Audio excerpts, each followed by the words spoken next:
Sancho Panza, Alonso Quijano, Dulcinea del Toboso, Rocinante y otros como Augusto Roa Bastos marcaron profundas huellas en la cultura del mundo. A finales del año 2025 nos visita el Cervantes de 1547. Un viaje en la máquina del tiempo con el libro más vendido del mundo, luego de la Biblia, Don Quijote de la Mancha. Qué lujo para los paraguayos conocer la vida de Cervantes, narrada por su propio consejero, amigo y psiquiatra. Con el nuevo siglo, a los 53 años, que deben ser como 85 del siglo XXI, ya era un anciano, Miguel renunció a su vida litigante e itinerante. Regresó definitivamente a Madrid, recuperó su apetito literario, volvió a vivir con su esposa Catalina, se sentó a escribir y no dejó de hacerlo hasta su muerte. Tenía muchísimas historias que contar. La plenitud de Cervantes. El regreso de Miguel a la escena literaria madrileña no le suponía ninguna amenaza a Lope de Vega, pero todo cambió como de la mañana a la noche, cuando en 1604 llegó a manos de Lope el borrador de la primera parte del Quijote, en cuyo prólogo Miguel hacía algunos comentarios irónicos sobre las comedias al uso. Dichas críticas, que eran genéricas, se fundamentaban en el hecho de que en aquellos momentos los dramaturgos daban prioridad a contentar al vulgo a costa de la calidad literaria.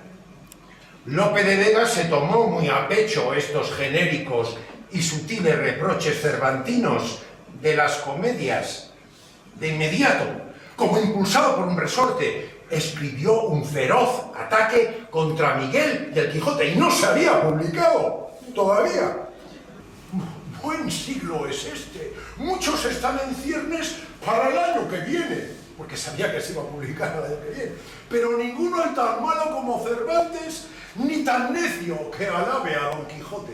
Y se quedó tan ancho Lope de Vega. Bueno, yo tengo una teoría, o sea, vamos a ver. Lope de Vega, él llegó a escribir, decir, bueno, estoy haciendo esto porque me da dinero, porque el vulgo se pone feliz con mis ideas tan originales y mis comedias les encantan, y entonces él mismo se autocriticó, con lo cual no me encaja la teoría de que este ataque tan brutal, tan feroz, tan personal, fue por las ironías de Cervantes sobre las comedias. No.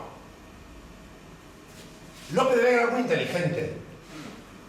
Estamos hablando de dos genios, o sea, Miguel de Cervantes y Lope de Vega, o sea, es que es...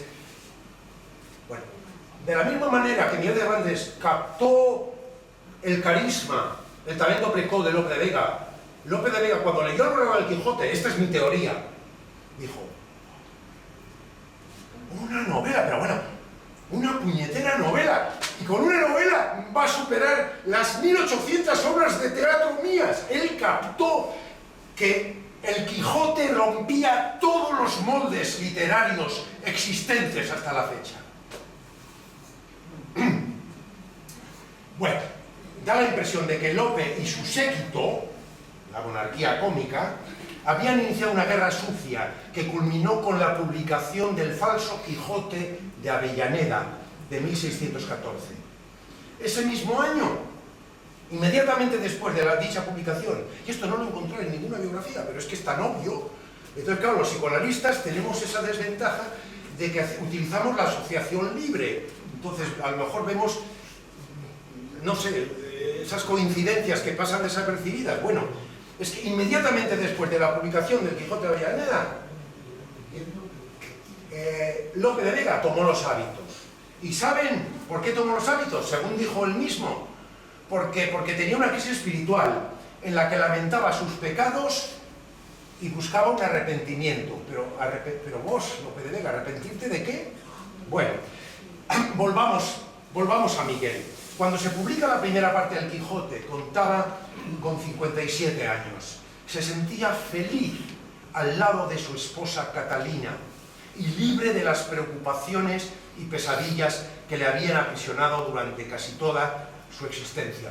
Trauma, vínculos afectivos, creación literaria. Es que es obvio. Su trabajo le motivaba enormemente. Era capaz de describir la adversidad con un humor terapéutico. Podía reírse de sí mismo y de su circunstancia como una estrategia psicológica para superar el trauma, la ira y el dolor emocional. Miguel creó nuevas miradas que son las suyas y las nuestras. La mirada de Don Quijote es un espejo mágico que transfigura e idealiza todo con su bendita locura. Una vulgar taberna de la calle Tudescos se convierte en un castillo de ensueño, un molino de la Mancha en un gigante con 100 brazos y 50 cabezas, una humilde campesina en Dulcinea del Toboso. Pero hay otras miradas, como la de Sancho Panza, que ve lo que tiene delante y nos muestra sin tapujos la escueta realidad. La taberna de la calle Tudescos es una taberna para cortesanos poetas. El pan, pan, y el vino, vino. Los molinos tienen muelas, solera y volandera para moler el cereal, con aspas movidas por la fuerza eólica del viento. Y los galeotes no son príncipes, son delincuentes. Alcanzó Miguel con su obra un equilibrio que nunca antes había logrado en su vida. El Quijote es más que la primera novela moderna. Aglutina una certera síntesis filosófica, una interpretación novedosa de la historia, una crítica social sin precedentes y, sobre todo, una trascendente radiografía de la condición humana.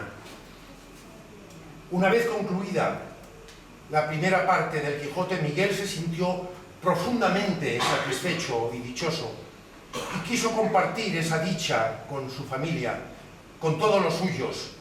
Pidió a su esposa Catalina y también a sus hermanas Andrea y Magdalena, a su sobrina Constanza y a su hija Isabel que lo acompañasen en diciembre de 1604, el mes anterior a la publicación de la novela, a vivir a Valladolid, donde se había instalado temporalmente la corte. O sea, de alguna manera está haciendo algo como lo que estamos haciendo acá. Es decir, antes incluso de que se publique el libro, ya estamos presentando la primicia, él se sintió profundamente satisfecho.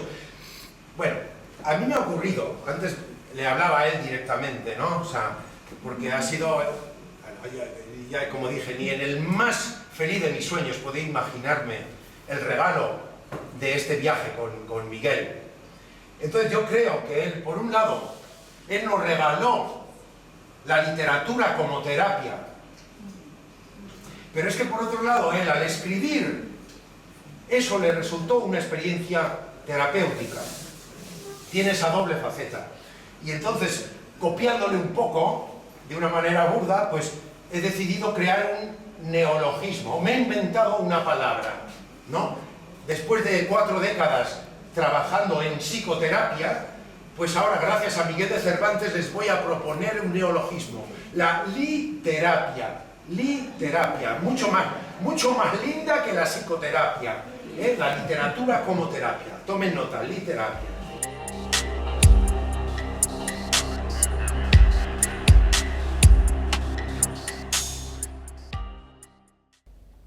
¿Qué te parece a partir de ahora que te acercaste o acercaste al público, al mundo, a Cervantes, volver a hacer ese encuentro, pero ahora de otro punto de vista, preguntarle a Shakespeare cómo toma a esta persona que convivió con él, que casi muere el mismo día de él? ¿Qué semejanzas de ideas existen entre ambos? Y pregunto esto por una razón. Shakespeare fue muy analizado, fue muy leído por Freud. Gran parte de las ideas de Freud vienen de Shakespeare. Entonces es interesante ver si Freud hubiese leído, yo no sé si no leyó, si hubiese leído a Cervantes, ¿qué hubiese habido? ¿Qué te parece? José Eduardo, muchísimas gracias por tu pregunta, me parece espectacular. Sigmund Freud decidió, de joven, estudiar castellano para leer a Miguel de Cervantes en el original. De hecho, hay una psicoanalista francesa, François Devoine, que ella cree que hasta se le pasó por la cabeza a Freud utilizar Don Quijote como símbolo de su teoría psicoanalítica. Al final decidió elegir a Édipo, el rey, la tragedia del rey Édipo.